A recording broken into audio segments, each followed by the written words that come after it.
Semangat perjuangan dua tokoh pahlawan, Panglima Besar Sudirman dan I Gusti Ngurah Rai agar terus ditularkan kepada generasi muda penerus bangsa.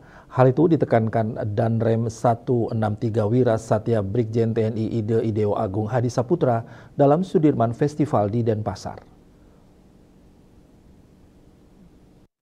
Danrem 163 Wira Satya Brigjen TNI Ide Ideo Agung Hadi Saputra mengatakan, Sudirman Festival merupakan bentuk penghormatan terhadap para pahlawan perjuangan kemerdekaan Indonesia. Terdapat dua tokoh pahlawan besar yang ditonjolkan, yaitu Panglima Besar Sudirman dan I Gusti Ngurah Rai. Semangat perjuangan dua tokoh pahlawan tersebut harus terus ditularkan kepada generasi penerus bangsa. Jenderal Sudirman bergerilya sampai wafat dalam kondisi sakit dan hanya menggunakan satu paru-paru. Semangat serupa juga dilakukan oleh I Gusti Ngurah Rai. Pahlawan nasional asal Bali ini tidak mau menyerah kepada penjajah dan memilih mati demi kemerdekaan Indonesia.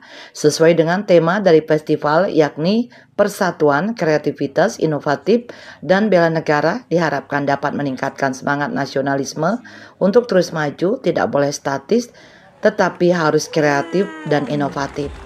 Motivasi kita sebagai anak bangsa itu bisa melanjutkan semangat perjuangan beliau.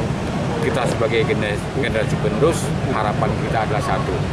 Kita kembali menjaga negara kesatuan Republik Indonesia dengan baik. Kemudian dengan festival ini sesuai dengan tema yang diperlukan, persatuan, kreatif, inovatif, dan bela negara nih bangsa kita jaga. Kita tidak hanya statis di bidang ini saja, tapi memang harus inovatif atau kreatif terkait dengan kegiatan. Dalam kesempatan tersebut ditampilkan parade busana pahlawan oleh 1.000 pelajar yang menggambarkan pakaian yang dikenakan para pahlawan saat melawan penjajah.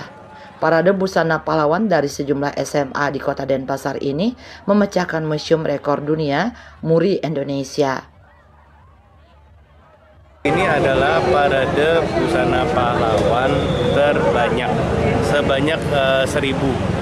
Jadi bisa dilihat tadi paradenya dengan anak-anak SMA itu mencapai 1.000. Danrem 163 Wira Satya berharap anak muda Bali untuk bersama-sama menjaga persatuan dan kesatuan, wujudkan dalam kegiatan nyata, tidak hanya seremonial.